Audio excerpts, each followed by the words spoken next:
Australia's foreign minister has proposed the idea of recognizing Palestinian statehood as a step towards peace.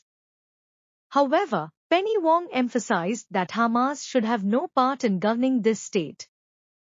Both Australia's opposition and the Zionist Federation of Australia argue that this move would be premature.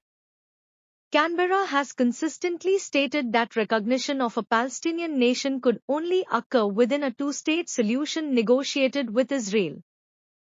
Ms. Wong's remarks echo those of UK Foreign Secretary David Cameron earlier this year, hinting that the UK might also recognize Palestinian statehood independently of Israel's support.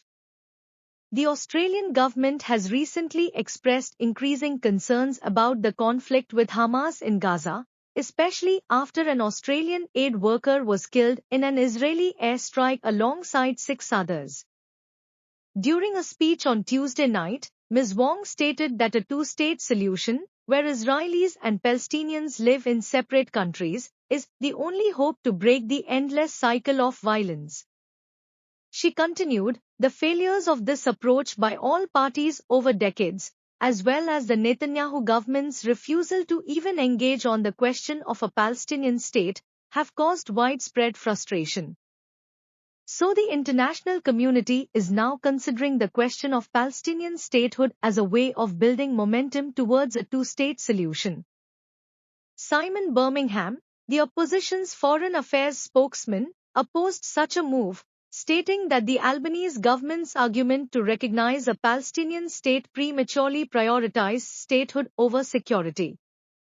He added that this approach could be seen as a victory by the terrorists who initiated the current conflict. Jeremy Labler, president of the Zionist Federation of Australia, also emphasized that any discussion of recognizing Palestinian statehood is premature.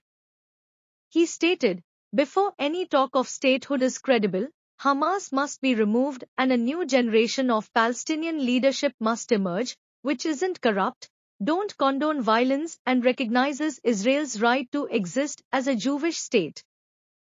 However, Ms. Wong disagreed with claims that recognizing a Palestinian state would be rewarding the enemy, stating that Israel's security depends on a two-state solution. She believes that recognizing statehood would help undermine and marginalize Hamas. Currently, around 140 countries recognize Palestinian statehood, but notable countries such as the US, the UK, Germany, and Australia do not. The United Nations is expected to consider granting Palestine, currently an observer state, full membership of the international body this week.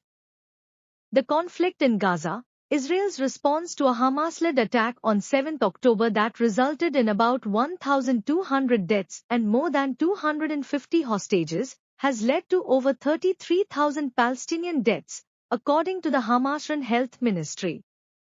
Significant parts of the territory are destroyed, and many Palestinians are on the brink of famine. Despite weeks of negotiations, no agreement has been reached, but international pressure for a resolution is mounting.